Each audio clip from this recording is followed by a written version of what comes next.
Hello students, this is part 2 of chapter 5 United Nations and it's organisations. Part 1 में हमने discuss किया था United Nations के 6 principal organs के बारे में। लेकिन नेक्स्ट हम बात करते हैं सिक्योरिटी काउंसिल के बारे में, इसके एक्सपेंशन के बारे में। जो आपका जो पुराना जो सिलेबस था उसमें यूनाइटेड नेशन के रिफॉर्म्स की बात इसमें की गई थी, तब भी ये टॉपिक था, लेकिन थोड़ा चेंज करके इसको इसमें सीधे सीधे सिक्योरिटी काउंसिल के एक्सपेंशन की इसमें बात की गई है। तो अब हम सीधा सीधा इसमें सिक्योरिटी काउंसिल में जो बदलाव लाने की बात हो रही है उसके ऊपर ही हम सीधा अपना फोकस करेंगे, और ये काफ़ी इम्पोर्टेंट है। तो देखिए, कहने को तो ये कहा जाता है कि यूनाइटेड नेशन जो है ये पूरे विश्व की संस्था है, लेकिन हकीकत ये है कि इसमें सिर्फ 5 स्थायी सदस्य हैं। 193 मेंबर्स में से सिर्फ 5 जो है परमानेंट मेंबर हैं, और ये पांचों परमानेंट मेंबर जो हैं कोई भी जो इम्पोर्टेंट इश्यू है उस पर वीटो का इस्तेमाल करके, वीटो पावर का इस्तेमाल करके किसी भी काम को रोक सकते हैं। ठीक है, कोई भी काम मान लीजिए जो है कोई भी इश्यू यहाँ पर आता है और उस पर अगर एक भी मेंबर, अगर एक भी सदस्य इसका इन पांचों में से अगर वीटो कर दे तो वो काम नहीं हो सकता। तो इस तरीके से हमने देखा कि कोल्ड वॉर के टाइम पर बहुत ज़्यादा जो है वीटो पावर का इस्तेमाल किया गया, और यूनाइटेड नेशन या कहेंगे सिक्योरिटी काउंसिल एक ऐसा अखाड़ा बन गया जहाँ पर ये सुपर पावर जो है अपने फ़ायदे के लिए, अपने अपने संकीर्ण हितों के लिए इसका उपयोग करती रही, लगातार वीटो का इस्तेमाल करती रही। और यूनाइटेड नेशन या कहेंगे सिक्योरिटी काउंसिल जो पीस का जो काम है, पीस की मेंटेन रखने की जो जिम्मेदारी इसको दी गई है, वो काम ये नहीं कर पा रहा था। ठीक है, तो देखिए हालांकि 1965 में इसमें थोड़ा चेंज लाया गया था, सिक्योरिटी काउंसिल को एक्सपेंस किया गया था, इसके मेंबर बढ़ाए गए थे, लेकिन परमानेंट मेंबरों में कोई चेंज नहीं लाया गया। सेकेंड वर्ल्ड वार के बाद में से ये 5 जो सुपर पावर थी जिन्होंने इस युद्ध में जीत हासिल की थी, डम्बल्टन ओक्स में एक कॉन्फ्रेंस हुई थी वीटो के मुद्दे को लेकर। इसमें काफ़ी बहस हुई थी और इसका विरोध किया गया था काफ़ी, लेकिन ये जो सुपर पावर्स थी ये अड़ गई थी कि अगर उनको कोई एक्स्ट्रा पावर अगर नहीं मिली, अगर उनको स्पेशल पावर नहीं मिलती है तो यूएन का हिस्सा नहीं बनेंगे। तो जैसा कि हमने देखा था कि लीग ऑफ नेशन के काफ़ी जो बड़ी जो पावर थी वो मेंबर नहीं थी, अमेरिका उसका मेंबर नहीं था लीग ऑफ नेशन का, और बाद में जो है जर्मनी और इसके अलावा और भी कंट्रियाँ उससे जो है उन्होंने बाहर निकल गई थी। जो यूएसएसआर था उसको भी बाहर निकाल दिया गया था। तो इस तरीके से एक बड़ी संस्था के लिए ये ज़रूरी है कि उसमें जो ख़ास तौर पर जो बड़ी पावर है अगर वो मेंबर नहीं है तो वो संस्था फेल हो जाती है। तो ये संस्था फेल ना हो, यूनाइटेड नेशन फेल ना हो लीग ऑफ नेशन की तरह, इसलिए इन जो सुपर पावर थी उनकी ये बात मान ली गई, उनको वीटो पावर जो है वो जो उनको दे दिया गया और उनकी भी बात मान ली गई। तो एक मजबूरी थी उस टाइम पर, लेकिन तब से लेकर आज तक बहुत चेंजेस दुनिया में आ चुके हैं। आज विश्व के नक्शे पर अगर हम देखें तो पॉलिटिकल और इकोनॉमिक जो है जो काफ़ी जो है चेंजेस आ चुके हैं, काफ़ी बदलाव आ चुके हैं। ख़ास तौर पर ब्रिटेन और फ्रांस जिनको वीटो पावर दी गई है, ये किसी भी तरीके से 5 प्रधान देशों में नहीं आते हैं। अगर हम जो है चाहे वो मिलिट्री के रूप में चाहे हम इकोनॉमिकली हम देखें तो सुपर 5 की अगर हम बात करें तो सुपर 5 में ये दोनों देश तो कम से कम नहीं आते हैं। तो ये जो असलियत बदल चुकी है, इसी के साथ में इसको बदलना ज़रूरी हो गया है। इसके अलावा east Asia, south America, Africa, इनके ये जो देश हैं, ठीक है, यहाँ इनमें शामिल जो कंट्रियाँ हैं, इनमें से स्थायी सदस्य के रूप में इनका भी कोई प्रतिनिधित्व नहीं है। तो इन कॉन्टिनेंट की हम बात करें तो यहाँ से भी जो है कोई परमानेंट मेंबर नहीं है, जबकि ये होना चाहिए कि सभी कॉन्टिनेंट को की भागीदारी जो है उसमें होनी चाहिए। इसके अलावा जो सुपर पावर के रूप में इंडिया है, ब्राज़ील है, जर्मनी है, जापान है, एक बड़ी अर्थव्यवस्थाएं ये उभर कर सामने आई हैं, एक बड़ी महाशक्ति के रूप में इमर्ज हो रही हैं। तो और ये अपनी दावेदारी रखती हैं सिक्योरिटी काउंसिल में। तो इसमें इस वजह से जो है इसके एक्सपेंशन करने की बात, इसमें बदलाव करने की बात चल रही है। तो आप देख सकते हैं कार्टून है, ये कार्टून बेस पर आपके क्वेश्चन आते हैं। तो ये यूनाइटेड नेशन है पूरा, ये जो इसको दिखाया गया है ये सिक्योरिटी काउंसिल, इसमें सिर्फ 5 सुपर पावर, रसिया, फ्रांस, चाइना, यूके, यूएस, ठीक है, बाकी ये अदर कंट्रियां हैं। इसमें ये बताया गया है, ये दिखाया जा रहा है कि ये काफ़ी अनबैलेंस हो रहा है, ठीक है, और इसको बैलेंस किए जाने की ज़रूरत है। तो इसमें देखिए 92 में सबसे पहले आवाज़ उठाई गई।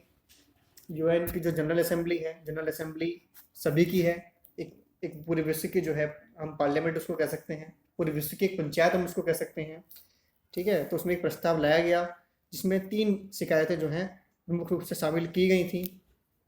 पहली बात ये थी कि सिक्योरिटी काउंसिल जो है, जो बदलती हुई जो राजनीतिक जो वास्तविकताएं हैं उनका प्रतिनिधित्व नहीं करती है, ठीक है। पॉलिटिकल जो अब रियलिटीज़ हैं वो चेंज हो रही हैं, तो उसका वो इसको रिप्रेजेंट नहीं करती है। इसके अलावा जिसके डिसीजंस हैं वो वेस्टर्न वैल्यूज़ को ही रिफ्लेक्ट करते हैं, वेस्टर्न वैल्यूज़ और इंटरेस्ट को ही रिफ्लेक्ट करते हैं। इस एशिया, अफ्रीका, लैटिन अमेरिका जैसे देशों का प्रतिनिधित्व यहाँ पर नहीं है। इसके अलावा ये समान प्रतिनिधित्व की बात भी नहीं करती है, इक्विटेबल रिप्रेजेंटेशन यहाँ पर नहीं है, ये क्लियरली ये देखने में आ रहा है। तो देखिए आज जब हम डेमोक्रेसी की बात कर रहे हैं, ठीक है, आज हर जगह डेमोक्रेसी की बात हो रही है। अमेरिका जैसा शक्तिशाली देश भी ये चाहता है कि हर देश में लोकतंत्र स्थापित हो, ठीक है। वो जहाँ भी लोकतंत्र नहीं भी होता है तो वो ज़बरदस्ती इस्टेब्लिश करना चाहता है, जैसे कि उसने इराक में किया और कंट्री में भी चाहता है। लेकिन पूरे विश्व की जो एकमात्र संस्था है, सबसे बड़ी संस्था है, वहाँ डेमोक्रेसी नहीं है, ये हम सभी देख रहे हैं।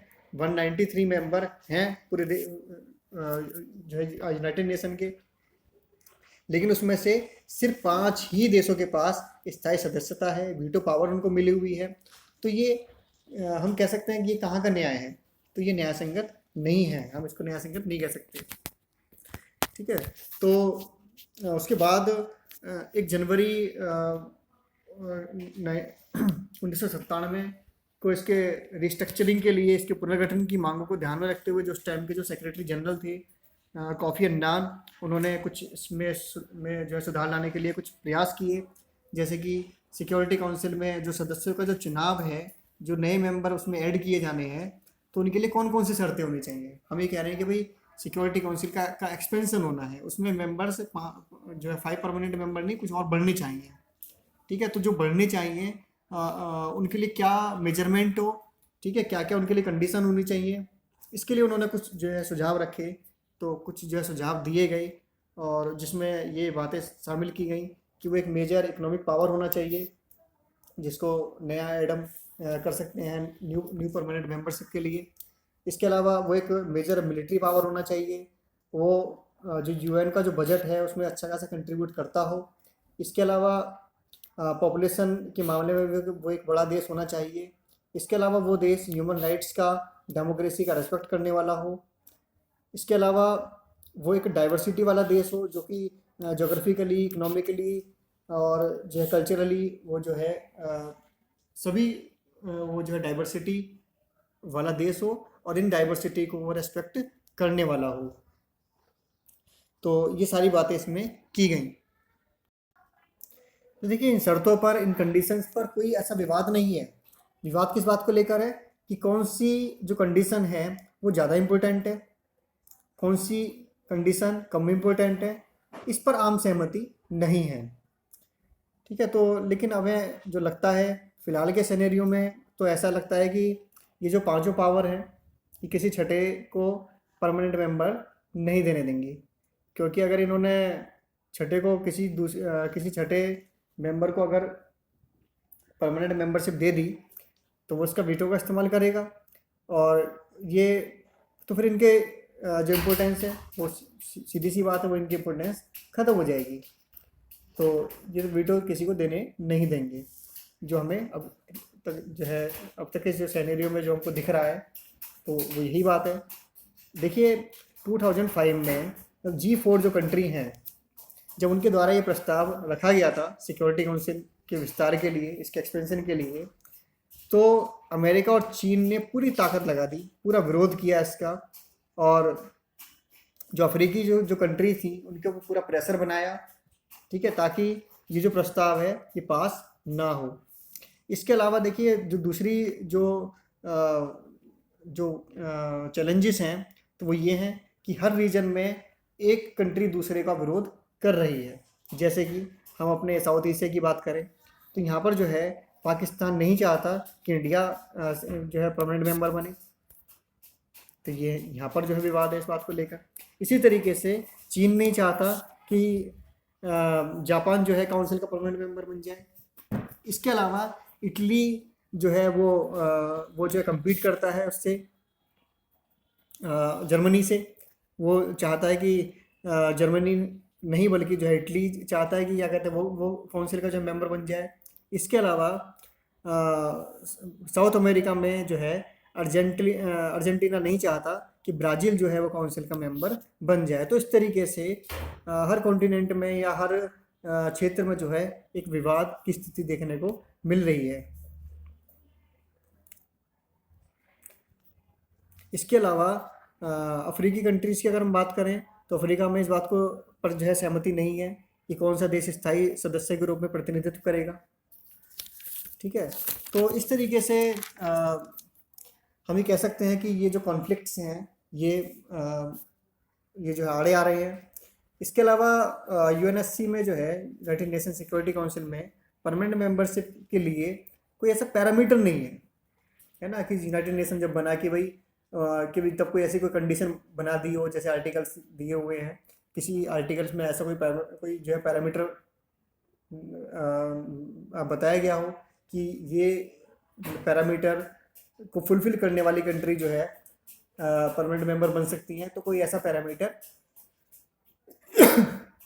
यूनाइटेड नेशन के चार्टर में नहीं है, ठीक है। तो ये भी एक जो है एक अपने आप में जो है बड़ी प्रॉब्लम है।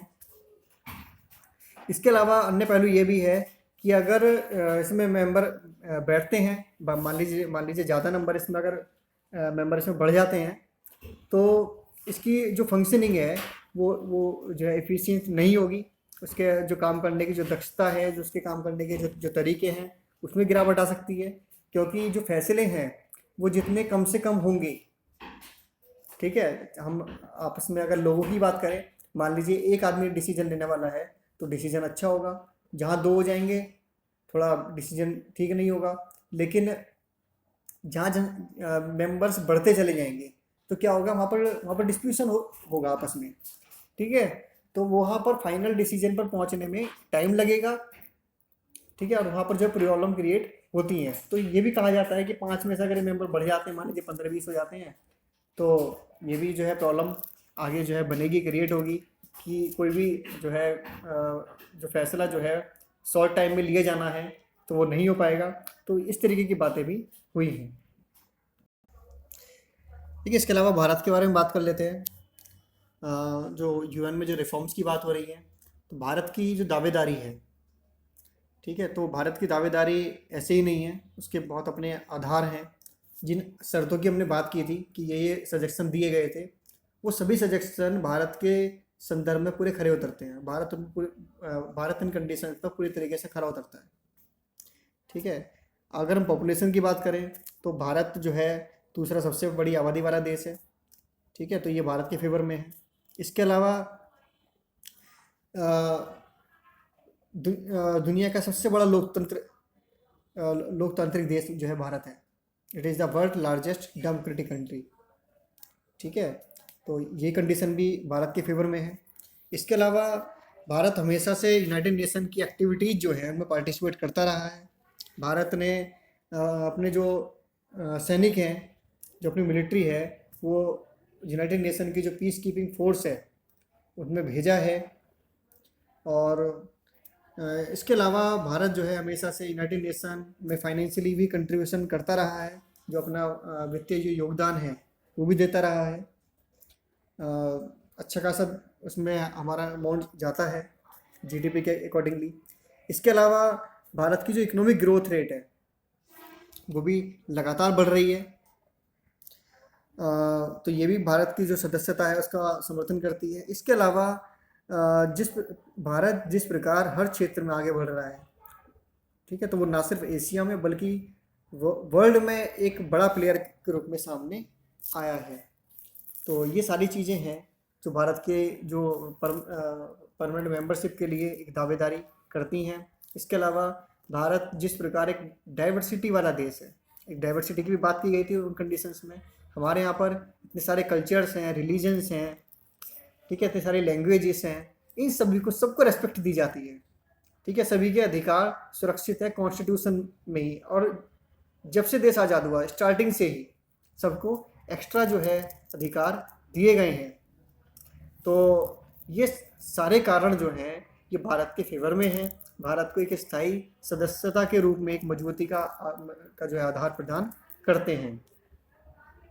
इसके अलावा सामरिक दृष्टि से भी अगर हम देखें तो जिस तरीके से चाइना भारत को हमेशा आँख दिखाता रहा है, और जिस तरीके से China one belt one road और भारत को पूरी तरीके से के पड़ोसी देशों को भी घेरने वाली स्थिति में है, और डोकलाम विवाद और ये सारे इश्यूज जो हैं, तो इसके लिए भी जो है ज़रूरी है और कि भारत को जो है सिक्योरिटी काउंसिल में मेंबरशिप, उसको परमानेंट मेंबरशिप मिलनी चाहिए। ये जो है क्या कहते हैं, परमानेंट मेंबरशिप के रूप में इसको दिखाया गया है जो है तलवार को, ये अमेरिका के रूप में दिखाया गया है, इंडिया और ये चाइना। इंडिया यहाँ पर जो है ये इस टाइम का जो है इमेज है, ये उस टाइम का कार्टून है जिस टाइम पर जो है मनमोहन सिंह जी जो है प्राइम मिनिस्टर थे। तो ये बहुत ज़रूरी है कि भारत को जो है परमानेंट मेंबरशिप मिलनी चाहिए।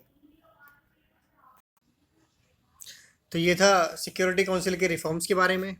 नेक्स्ट पार्ट में हम डिस्कस करेंगे यूनाइटेड नेशंस की एजेंसीज़ के बारे में, like UNESCO, UNICEF, WHO, ILO के बारे में। Thanks for watching, bye bye.